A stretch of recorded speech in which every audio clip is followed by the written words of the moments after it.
Dean Steckity, Dean Collins, faculty members, graduates, friends and family members, good afternoon. Honored to be with you here today on Friday the 13th.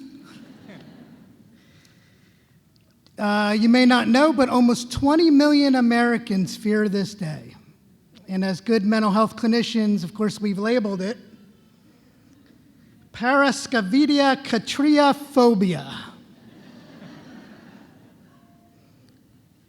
But I'm not fearful today as we begin this commencement for our graduates. I'm also honored to be here in Boston in the cradle of liberty and freedom. And as the leader of Federal Mental Health Services Agency, I'm proud to be part of a profession, social work, that embodies the founding principles of our great nation.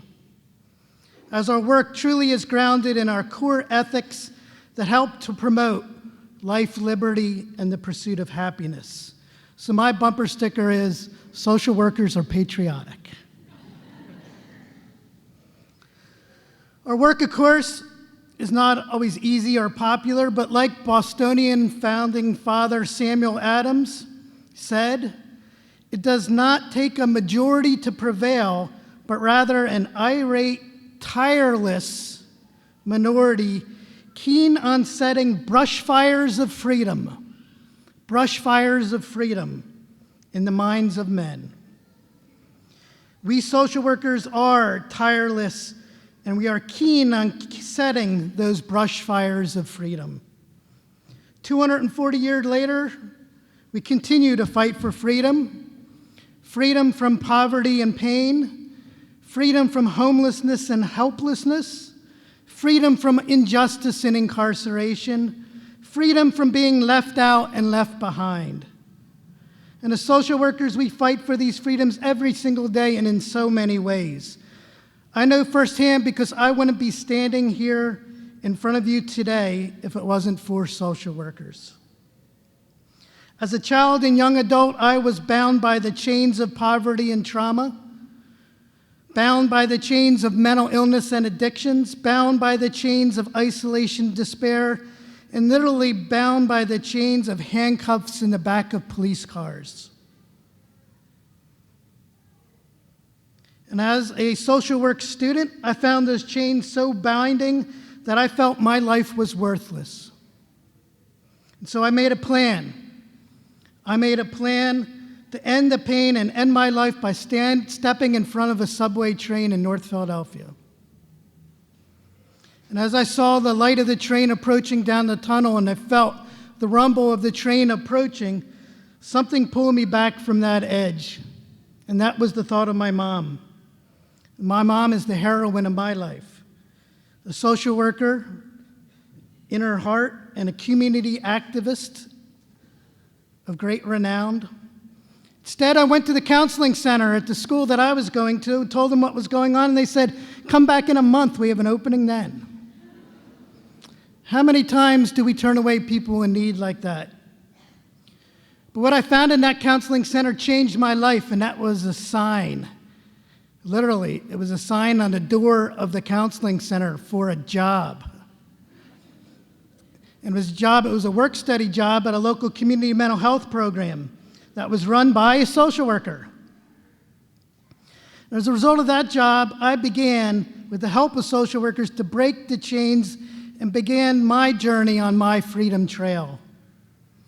I found, first of all, that I wasn't alone with the mental illness I was experiencing, that there was hope, that, in the words of my friend Russell Pierce, who's with us today, that my diagnosis did not have to become my destiny. Thank you, Russell. I found that treatment could help, and the holistic mind, body, spirit treatment could help me recover. And most importantly, I found that, I think this is something that certainly we social workers know well, that when we help other people, we also help ourselves. And what that does to our own sense of value, our own sense of worth is indescribable. So because of social workers, I dedicated my life and my career to mental health and helping others find that freedom trail that I found, setting those brush fires of freedom in the minds of men and women. Social workers, we must promote the public health approach to address health inequities and promote healthy people and healthy communities. And we must use our roles as change agents to stand up and speak out for freedoms. Freedom from poverty and pain. It's unacceptable that 90% of people with serious mental illnesses in this nation are unemployed. It's unacceptable that 1/2 of people of color in this nation do not earn a living wage. It's unacceptable that we live in a nation that has the most significant levels of income and wealth inequality in the industrialized world. And these factors, these social determinants, are literally killing us. It's unacceptable that our zip code has more of an impact on our health than our genetic codes. It's unacceptable that children and families in Flint, Michigan are given unsafe water to drink. It's unacceptable that people with serious mental illnesses die on average decades earlier than the U.S. population, not because of our mental illnesses, but because we've ignored their physical health care. As the editors of the journal Lancet point out, discrimination and bias not only drive this inequality, but, quote, also silence our outrage. And as social workers, we will not be silent. We will not be silent about the need for freedom from homelessness and hopelessness. It's unacceptable that in the most prosperous nation in the world, that over 500,000 Americans are literally homeless in our streets and shelters today. It's unacceptable that 1/4 of those individuals have a mental illness and another 1/4 have addictions. It's unacceptable that women and children in our nation's veterans are without homes. And these and other factors are driving people to despair. It's unacceptable that 42,000 Americans take their lives each year by suicide. It's unacceptable that suicide is the second leading cause of death among young people in this nation. It's unacceptable that 78 people die each day due to opioid overdoses. We will not go silent as social workers. When I was a starting social worker, I worked at a community organization that practiced direct actions to speak truth to power. So one day, I found myself chained to the doors of a federal office building, protesting around homelessness in the city of Philadelphia. Ended up spending a day in jail, and we ended up getting $8 million in new housing for people. So now I joke that I've gone from being chained to the outside of a federal building to chained to my desk inside of a federal office building for the past 20 years. But we must be change agents for freedom, the freedom from injustice and incarceration. It is unacceptable that 1 of every 3 black males born today are expected to go to prison in his lifetime.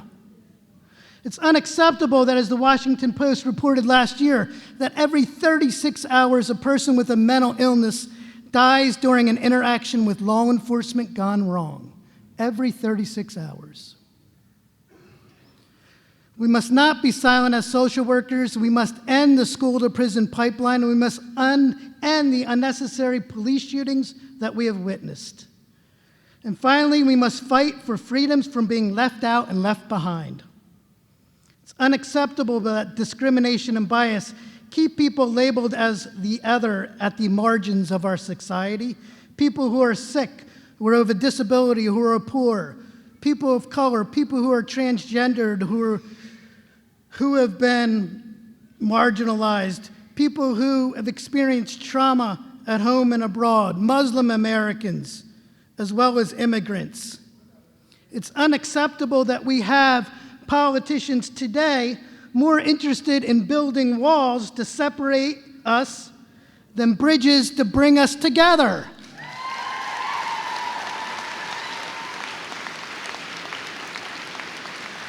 Perhaps those politicians remember President Lincoln's words when he said, "Those who deny freedom to others deserve it not for themselves." And as social workers, we fight to build inclusive, welcoming communities. As social workers, we recognize that the most important words in the English language are, you are loved and you do belong. Social workers, we turn exclusion to inclusion. We bring people together rather than casting them out. When I began my work at the federal agency as the first self-identified person with a mental illness working at my agency, the special assistant to the director told me this years later that she was going to make it her job to take care of this ex-patient coming in, drooling, shuffling, drooling at the mouth. To make a long story short, 3 years later, we were married. And today, some almost 20 years later, we take care of each other, our 3 wonderful children and 2 dogs. And I hope they're watching this on the webcast today back home in DC. I love you. Sadly, to end my remarks, I don't have to tell you, as my comments said, that our future is very uncertain. That in many ways, these are frightening times. Political turmoil, economic hardship, war and terrorism, global climate change, civil unrest in our very streets. But I have hope. Looking out over our graduates today and across the audience, I have hope because we have the right ethics to guide us, the right values. You have the know-how, the knowledge, skills, and abilities. Most importantly, you have that dedication and perseverance to be those tireless change agents, to act, to turn our outrage into action. And in so doing, we must remember the words of the Reverend Dr. Martin Luther King Jr., who said, "Let us not seek to satisfy our thirst for freedom by drinking from the cup of bitterness and hate. Instead, we must respond with love, grace, and strength, because love definitely trumps hate."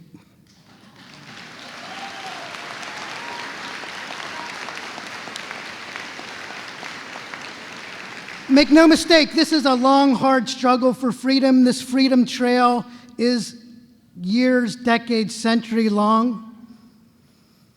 But until all live healthy, full, meaningful lives in the bosom of our friends, families, and communities, we will not cease.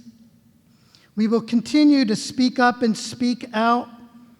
We will continue to stoke those brush fires of freedoms in the minds of all. Congratulations, class of 2016. Best wishes.